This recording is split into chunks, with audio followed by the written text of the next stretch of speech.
Vamos então dar sequência à nossa análise das máquinas de corrente contínua. Lembrando que na primeira parte nós falamos dos aspectos construtivos, falamos que a tensão interna é função do fluxo e da velocidade e que o conjugado é função do fluxo e da corrente de armadura. Na segunda parte, definimos o funcionamento do comutador, o circuito equivalente e vimos que as máquinas podem ser qualificadas pelo tipo da excitação.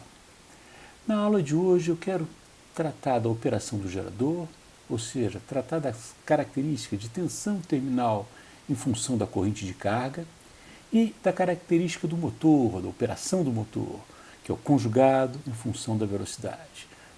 Quando a gente falar do gerador, a gente vai falar da importância da reação da armadura na análise de uma máquina de corrente contínua e do escorvamento também para os geradores autoexcitados. Vamos começar então falando do gerador. Qual é a característica que me interessa no gerador?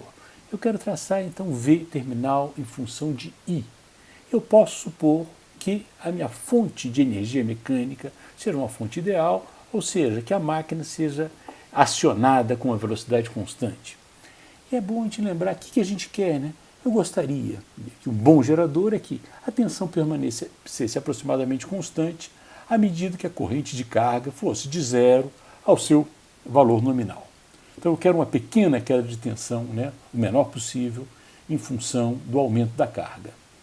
E eu vou começar a minha análise pela máquina de excitação independente. Eu quero que a corrente, como eu falei, passe de 0 ao seu valor nominal.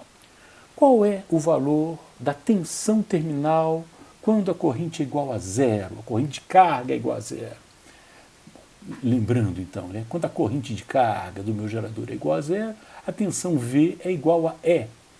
Portanto, eu aciono esse cara numa velocidade, eu alimento o meu campo, eu vou ter uma tensão que é igual a E, e essa tensão terminal ela vai ser dada pelas três equações, E vai ser proporcional ao fluxo, I, nesse caso, é igual a 0, e a minha tensão, então, vai ser dada pela curva de magnetização. A curva de magnetização que diz, olha, para uma determinada corrente de campo, eu vou ter 100%, ou a minha tensão nominal da minha carga. Bom, se eu continuar a análise aumentando a corrente, nesse caso particular da máquina com excitação independente, corrente de carga é igual a corrente de armadura, aumento da corrente de carga faz com que a tensão terminal caia devido à queda na resistência. Em geral, a gente coloca o efeito da resistência de armadura junto com o efeito da resistência da escova. Então, a gente bota uma resistência equivalente que, por exemplo, se a minha corrente de carga for 50 A, se eu supuser uma resistência de armadura da ordem de 0,1 ohm, eu vou ter uma queda de tensão de 5 volts quando a minha corrente sai do valor 0 até o seu valor nominal. Agora tem um segundo efeito que é muito importante, tanto no gerador quanto no motor. A gente observa que quando eu faço circular uma corrente no campo, ele produz uma força magnetomotriz na direção do eixo magnético do campo. Quando esse meu gerador está em carga, ou seja, quando passa uma corrente nos meus enrolamentos de armadura, a gente viu que aquele efeito da computação faz que a corrente sempre entre aqui e saia ali. Ou seja, a força magnetomotriz ela está ortogonal à força magnetomotriz produzida pelo fluxo. Portanto, quando eu tenho esse efeito da reação da armadura, a força magnetomotriz resultante será uma diagonal aqui desse triângulo formado por essas duas componentes, armadura e campo. E o que acontece quando essa força magnetomotriz fica deslocada? Olha, ela aumenta a sua intensidade, portanto o fluxo produzido no meu entreferro ele teria que aumentar aqui, mas os efeitos da saturação fazem que ele não consiga aumentar tanto. O efeito líquido, então, no final das contas, é que o fluxo cai. O que isso quer dizer? Se o fluxo cai, aquela tensão interna E, que é a função do fluxo, vai cair. Se E cai, a tensão terminal também cai. A gente consegue visualizar esse efeito de uma maneira esquemática quando a gente retifica o entreferro. Retificar o entreferro significa botar, esse aqui é o polo norte, esse aqui é o polo sul do meu estator. E a gente vê aqui, o Polo Sul, Polo Norte, ver as correntes da armadura no meu rotor, ver a força magnetomotriz do campo, ver a força magnetomotriz de reação da armadura, ver o fluxo produzido pelo campo, que é muito parecido, que é a relutância constante. O fluxo produzido pela armadura é um pouco diferente, e o fluxo resultante vai ser a composição deste efeito com esse efeito, e com a saturação, a área, o fluxo líquido, além de distorcido, fica menor. Portanto, o efeito da reação da armadura é reduzir a minha tensão E. Como é que a gente visualiza isso? Bom, então, quando eu chegar na minha corrente nominal, o efeito então da reação da armadura é uma queda de tensão devido à queda do fluxo. Portanto, além daqueles 5 volts que eu tinha estimado pela queda de tensão resistiva, eu nesse exemplo aqui botei mais 5 de queda de tensão devido ao efeito da reação da armadura. A gente visualiza, em geral, essa queda de tensão, que evidentemente é uma queda de tensão no fluxo, a gente representa através de uma corrente efetiva. A corrente que circula no campo será sempre dada pela tensão dividida pela resistência, claro. Agora se diz, olha, o efeito da reação da armadura é criar uma corrente efetiva um pouquinho menor. A gente vai ver isso com mais calma nos exemplos, vai ficar bem claro isso aí. A gente, na verdade, em vez de dizer que caiu aqui o fluxo, a gente diz que a corrente equivalente, ou a corrente de campo efetiva, é um pouco menor. Vamos ver então agora como é que seria a tensão em aberto de um gerador em paralelo. Olha só que interessante que acontece quando o meu gerador é em paralelo. A gente chama esse gerador de um gerador autoexcitado. O que é um gerador autoexcitado? A tensão interna, que vai produzir uma corrente de armadura, que vai produzir a corrente de campo, porque eu estou dizendo que esse meu gerador está em aberto.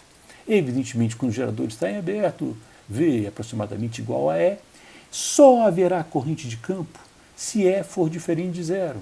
E só haverá E diferente de zero se a corrente de campo for diferente de zero. Então parece que eu entro num nó. Como é que a gente consegue fazer com que esse gerador funcione?